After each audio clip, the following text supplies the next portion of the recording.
Hey guys, it's Alex from Alex Aging Tech. Despite having aging in the channel name, I'll still be doing videos on relatively new hardware.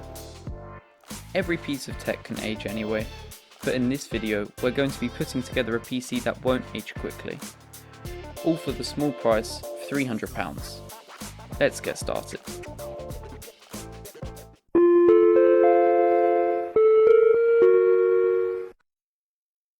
Putting the build in context, this PC is for my dad, and this really took me by surprise because he'd been using Apple computers for over 15 years, rarely using Windows for that period of time.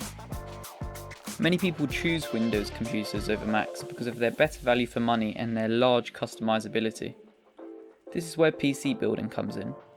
You can build PCs for much cheaper than getting a Mac pre-built for you, and you can scale up particular parts of your system much more easily than you would in a Mac, especially coming to upgrades, as lots of parts are either soldered onto the motherboard or built into the new M1 chip.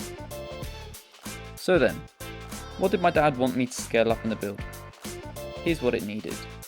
The ability to handle simple productivity tasks easily, 16 gigs of RAM just in case my dad wants to run multiple programs at once, quote tabs, a quick SSD, a great upgrade path, to look decent, and all of this coming with a budget of £300.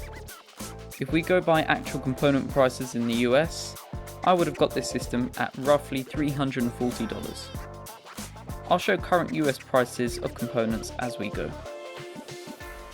The first part of our system, the CPU, is the Ryzen 3 2200G. A 4-core, 4-threaded APU that I got for £56 in an eBay auction. Though it's at an aging 14nm architecture, it still impresses in simple productivity and light gaming. So it was a great value chip I had to get my hands on. Added bonus, it comes with a Wraith Stealth stock cooler, which means no extra cost to buy a new cooler. Very epic. For the motherboard, I've got an Asus Prime B450M A2. It supports 2nd Gen Ryzen out of the box, has support for Ryzen 5000 series processors, comes with overclocking capabilities, includes 4 DIMM slots, and has an M.2 slot for our NVMe drive. Coming to that later. I got this for the relative A320 motherboard price of £47 on eBay, brand new.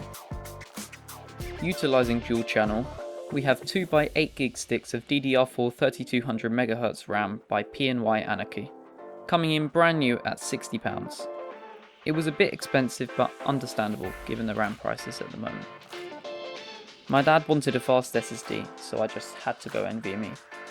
He didn't need much storage as he would be using a lot of cloud storage, so I opted for a Kingston A2250 250GB NVMe SSD, brand new for £34. I didn't go used, so I could have a green health drive without any risk of failure or virus infection. There was no point getting a PCIe Gen 4 drive as it would be restricted by the B450 motherboard, which can only utilise PCIe Gen 3 speeds at maximum. I've also used this drive before, and I have no complaints. The power supply powering the system is the Corsair CX450M for £57. It includes an 80 plus bronze efficiency rating, and gives us enough headroom for GPUs or high TDP CPUs, while being semi-modular to help with cable management. Going through the cases with my dad, he picked this, the Deepcool McCube 110 for £43. It has a tempered glass side panel which is also magnetic, a GPU sag bracket, and gives us plenty of room for cable management, with lots of cable management space and a power supply shroud. In case you're wondering, I'm using a Jellycomb keyboard and mouse set, which are wireless, come with an adapter, and they're micro USB rechargeable. The keyboard is also slim and portable, and even comes with a rubber cover for protection. So yeah, that's every part covered. Now let's build the PC.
Let's see if the PC boots.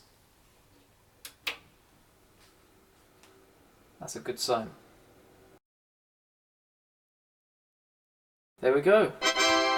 Right, the build went smoothly. There's two things I want to mention. The first thing, a GPU sag bracket.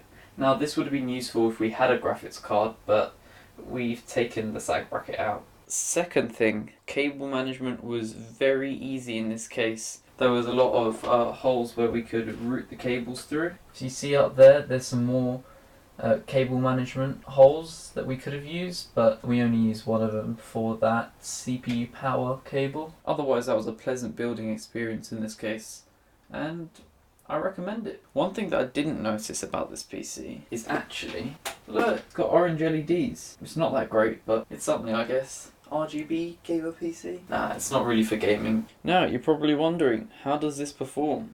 Let's get into the benchmarks.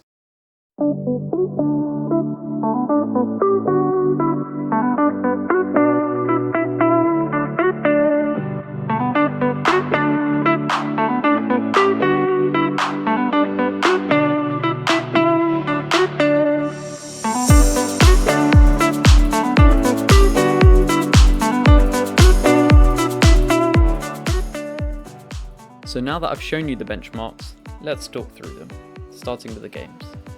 I'm running the RAM at full speed, but I haven't overclocked the 2200G at all. In Fortnite, at competitive settings in 1080p with 60% 3D resolution, we get an average frame rate of 86.2, which offers a playable experience. You may get a few frame drops here and there due to the 1% and 0.1% lows, but they can be corrected by lowering the resolution or the graphics quality settings. In Rocket League, with the selected settings at 1080p, you should get a smoother experience due to the higher 1% and 0.1% lows, but a lower average frame rate of 81.7. Most people at this price point would be using a 60Hz monitor, so the lower average frame rate would most likely not be a big deal.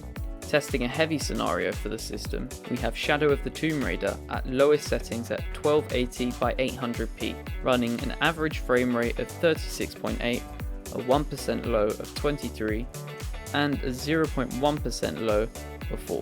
Clearly, this system isn't fit for tackling more intensive titles, so light gaming only.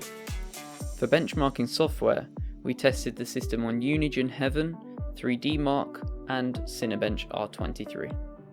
On Unigine Heaven on low settings at 1080p, we averaged a frame rate of 46.6, with 1% and 0.1% lows of 24.5 and 8.1 frames per second respectively, so it runs relatively well at these settings.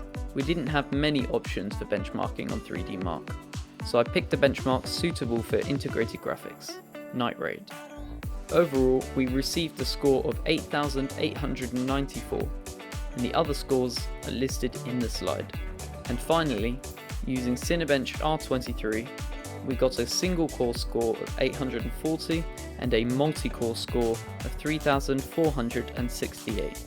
And that's all the time we have for the video.